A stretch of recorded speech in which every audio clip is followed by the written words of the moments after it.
The morning sun blazed across the Nevada desert as Isabella Izzy Castillo urged her paint stallion Thunder into a full gallop across the open range, her long black hair streaming behind her like a banner of defiance against the expectations of civilized society. At 24, Izzy was everything that the proper ladies of Silver Creek were not: wild, untamed, fiercely independent, and utterly uninterested in conforming to anyone's idea of how a woman should behave. She rode astride instead of side saddle, wore pants instead of skirts, carried a Colt .45 on her hip, and could outshoot, outride, and outcuss most of the men in 3 counties. Izzy had been raised by her father, Miguel Castillo, a Mexican vaquero who had taught her that survival in the harsh frontier required strength, skill, and the courage to be exactly who you were, regardless of what others thought. When cholera took Miguel 2 years ago, Izzy had inherited his small ranch and his reputation as someone who couldn't and wouldn't be tamed by conventional society. The townspeople of Silver Creek tolerated her because she was an excellent horse trainer and the only person in the territory who could break the truly difficult mustangs. But they also whispered about her behind closed doors with a mixture of fascination and disapproval.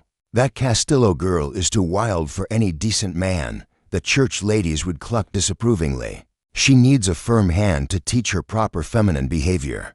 No man will ever be able to tame that one," the men would say, sometimes with admiration, sometimes with the kind of challenge that made Izzy's hand drift toward her gun. "She's more Mustang than woman." Izzy had heard all the talk, and she didn't care. She had no intention of being tamed by anyone, no desire to trade her freedom for the suffocating respectability of marriage to some man who would expect her to become a meek, obedient wife. She had seen what that kind of life did to women, how it drained the spark from their eyes and turned them into shadows of their former selves. Better to live alone and free than caged and miserable. On this particular morning, Izzy was heading to the Broken Will Ranch to deliver a newly trained horse to its buyer, enjoying the pure exhilaration of riding fast across open country with no destination but the horizon. She was so caught up in the joy of movement and speed that she almost didn't notice the rider paralleling her course about a quarter mile to the north. Izzy pulled Thunder to a halt on a small rise and studied the distant figure with the wariness of someone who had learned that strangers could represent either opportunity or danger. The rider was mounted on a large bay gelding and seemed to be moving with no particular urgency, matching her general direction without appearing to follow her specifically. As Izzy watched, the stranger also stopped and turned to look in her direction. Even at this distance, she could tell he was a large man with the easy seat of someone born to the saddle. For a long moment, they regarded each other across the empty landscape, 2 solitary figures in the vastness of the desert.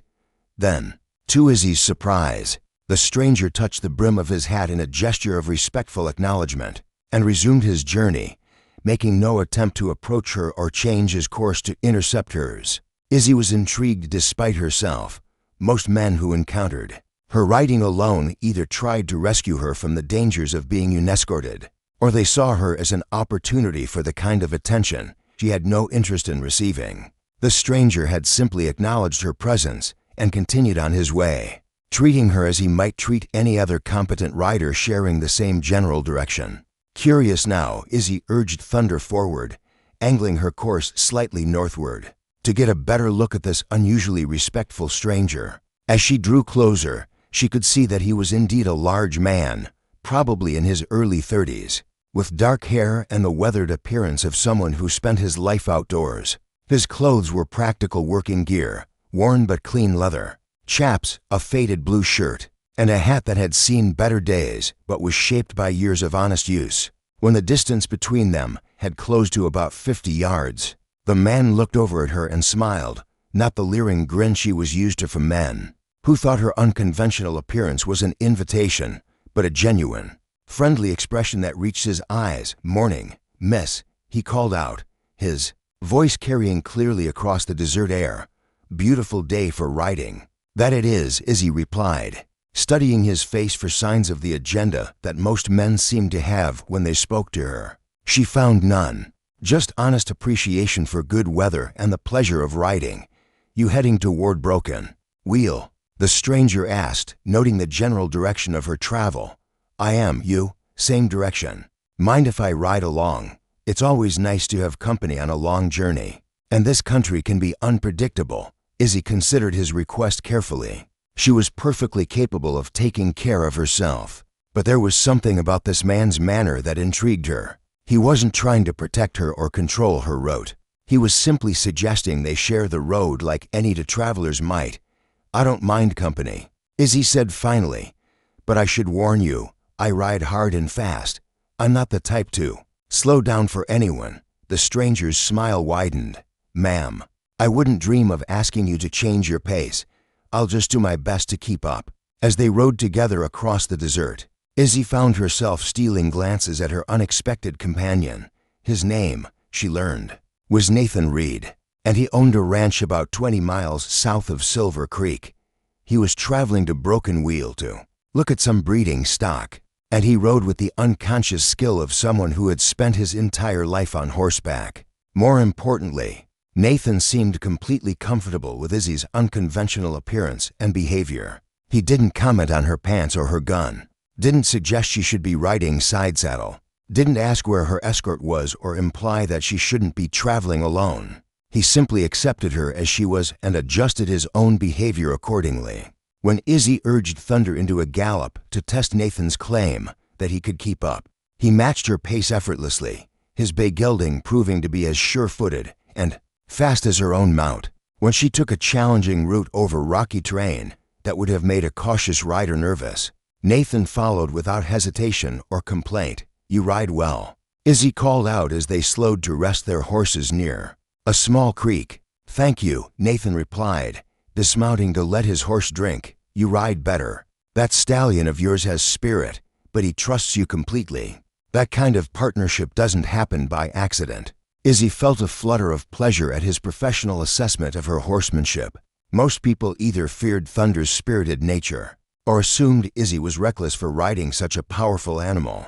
Nathan saw what she saw, a partnership based on mutual respect and understanding. Thunder and I have been together for 3 years, Izzy said, stroking the stallion's neck with obvious affection. He was considered unbreakable when I got him, but he just needed someone who understood that some spirits aren't meant to be broken. Nathan studied both horse and rider with thoughtful eyes. Sounds like wisdom that applies to more than just horses. Something in his tone made Izzy look at him more sharply, but she saw no judgment in his expression, only understanding. For the first time in years, she felt like someone was seeing her clearly, not as a problem to be solved or a challenge to be conquered, but as a person whose choices made perfect sense within the context of who she was. As they resumed their journey, Izzy found herself relaxing in Nathan's company in ways that surprised her. She was used to being constantly on guard around men, ready to defend her choices or deflect unwanted attention. But Nathan seemed genuinely content to simply ride beside her, matching her pace and her route without trying to take control of either. Most people think I'm too wild, Izzy said suddenly, not sure why she was sharing this information with a stranger. Nathan was quiet for a moment, considering her words. People tend to call things wild when they don't understand them or can't control them. Doesn't make them wrong, just different. You don't think I'm too wild? Nathan looked at her with those thoughtful brown eyes. I think you're exactly wild enough for who you are and the life you've chosen. Question is, are you happy with that life? The question caught Izzy off guard. Most people who criticized her wildness seemed to assume she was miserable, and just too stubborn to admit it. Nathan was the first person to ask if her unconventional choices actually brought her joy. I'm happy, Izzy said, realizing as she spoke the words that they were true. I'm free. I'm independent.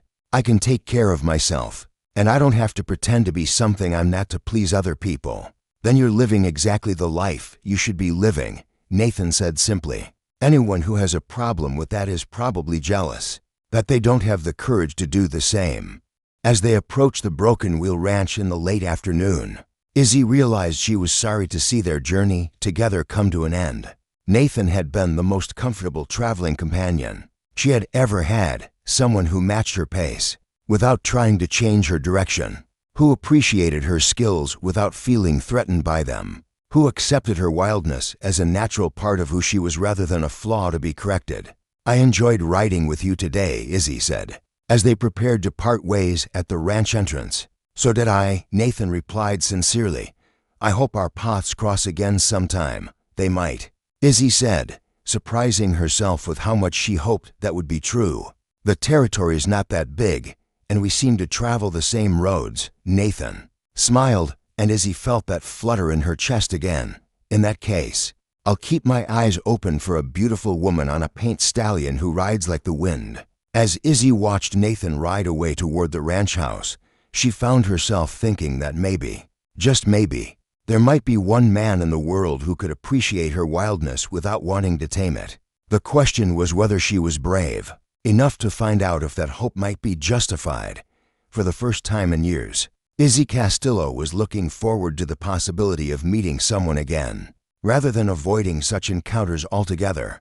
Can you feel the spark between Izzy and Nathan? There's something special about finding someone who doesn't want to change you, but simply enjoys riding alongside you on life's journey. If you're loving this tale of wild hearts and unconditional acceptance, make sure you're subscribed with notifications on so you don't miss how this beautiful relationship develops. Now, let's return to our story and see how Izzy and Nathan's paths will cross again. 2 weeks after their chance encounter on the desert road, Izzy found herself thinking about Nathan Reed more often than she cared to admit. She had always prided herself on her independence, on not needing anyone's company or approval, but something about their easy companionship had left her feeling oddly restless and incomplete. She was breaking a particularly stubborn Mustang when she saw a familiar figure approaching on horseback. Nathan rode into her yard with the same unhurried confidence she remembered, his bay gelding stepping carefully round the training corral, where Izzy was working with a spirited sorrel mare. "Afternoon, Izzy," Nathan called out, settling comfortably in his saddle to watch her work. "Don't mind me, I'm just enjoying the show." Izzy felt her pulse quicken at his appearance, but she forced herself to maintain focus on the mare, who was testing every boundary Izzy set. "What brings you to my ranch, Nathan Reed? Heard you were the best horse trainer in 3 counties. Nathan replied, "Got a young stallion who's giving me trouble, and I thought you might be willing to take a look at him." Izzy successfully guided the mare through a series of maneuvers, then dismounted and handed the reins to her ranch hand, Carlos. "What kind of trouble?" she asked, approaching Nathan's horse with the same cautious respect she showed all animals. "He's smart, strong, and completely uninterested in cooperation," Nathan said with rueful humor. "Reminds me of someone else I know." Izzy shot him a sharp look, but saw only gentle teasing in his expression. "If you're comparing me to a difficult horse, Mr. Reed, you might want to reconsider your approach to asking for my help." Nathan laughed, a rich sound that made Izzy's stomach flutter unexpectedly. "I'm saying you both have spirit that shouldn't be broken, just understood and channeled properly. That's why I thought you might be the right person to work with him." Despite herself, Izzy was intrigued. "Where is this stallion?" "Back at my ranch. I was hoping you might ride over and take a look, maybe give me your professional opinion." Izzy considered the request. She rarely made house calls, preferring to have difficult horses brought to her own facilities where she could control the environment, but something about Nathan's manner, respectful, not presumptuous, made her inclined to make an exception. "I suppose I could take a look," she said casually, though her heart was beating faster at the prospect of spending more time with Nathan. "But I should warn you, my methods aren't conventional. Some people find them disturbing." "In what way?" "I don't believe in breaking a horse's spirit to make it compliant. I prefer to build partnership based on mutual respect and understanding. It takes longer, and it requires more skill from the rider, but the results are better." Nathan's eyes lit up with genuine interest. "That sounds exactly like what my stallion needs. When can you come?" An hour later, Izzy found herself riding beside Nathan once again, heading toward his ranch through country that was even more beautiful than she remembered. Nathan's land was situated in a valley surrounded by red rock formations that glowed like fire in the afternoon sun, with a clear stream running through it that supported rich grass and stands of cottonwood trees. "This is beautiful country," Izzy said as they approached Nathan's ranch house.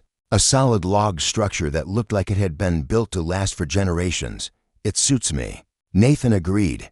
Remote enough for privacy, beautiful enough to never get tired of looking at it, and wild enough to feel authentic. Izzy understood exactly what he meant.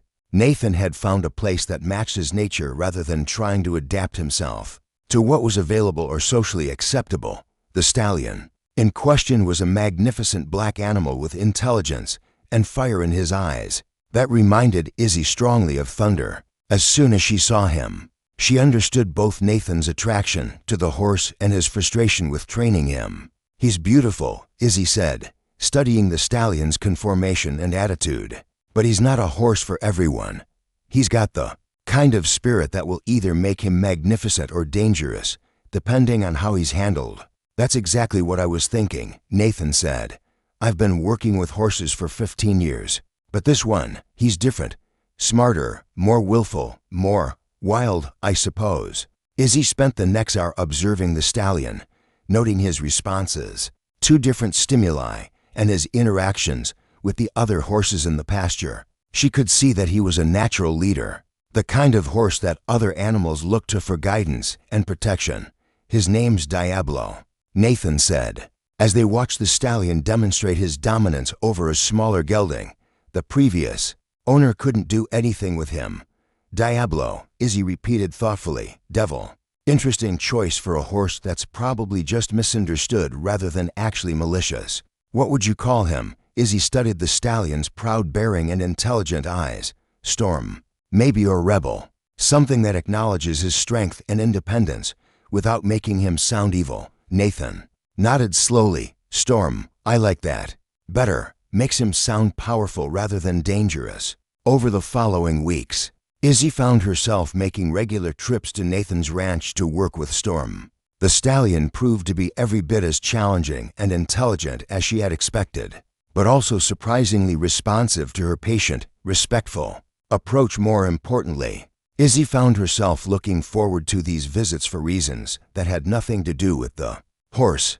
Nathan was unlike any man she had ever known, completely secure in his own masculinity, unthreatened by her skills and independence, and genuinely interested in her thoughts and opinions about everything from horse training to ranch management to the changing nature of the frontier. "You know," Nathan said one afternoon as they watched Storm respond beautifully to Izzy's guidance, "people in town think you're too wild to settle down, but I think they're missing the point entirely." Izzy felt her defenses rise slightly.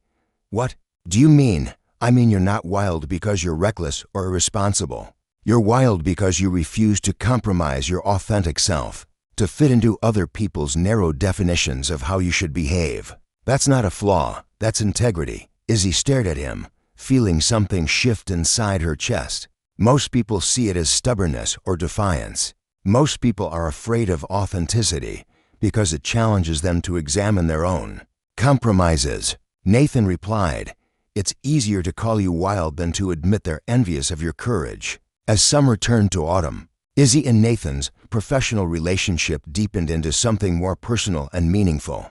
They took long rides together across the desert, sharing stories about their pasts, their dreams, and their observations about life on the frontier. Nathan told her about his service in the cavalry, his decision to buy the ranch and live independently, his appreciation for the wild beauty of the country they both loved. Izzy found herself sharing things she had never told anyone: her grief over her father's death, her struggles with loneliness despite her fierce independence, her secret fears that maybe the townspeople were right and she really was too wild for civilized society. "Izzy," Nathan said one evening as they sat by a campfire during a particularly long training session with Storm, "can I ask you something personal?" The engagement announcement of Isabella Castillo and Nathan Reed sent shockwaves through Silver Creek society that reverberated for weeks.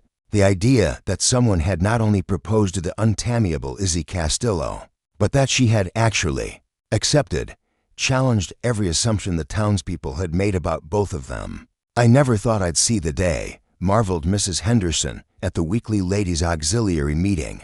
"That girl was so set against marriage, so determined to live like a man instead of settling down properly.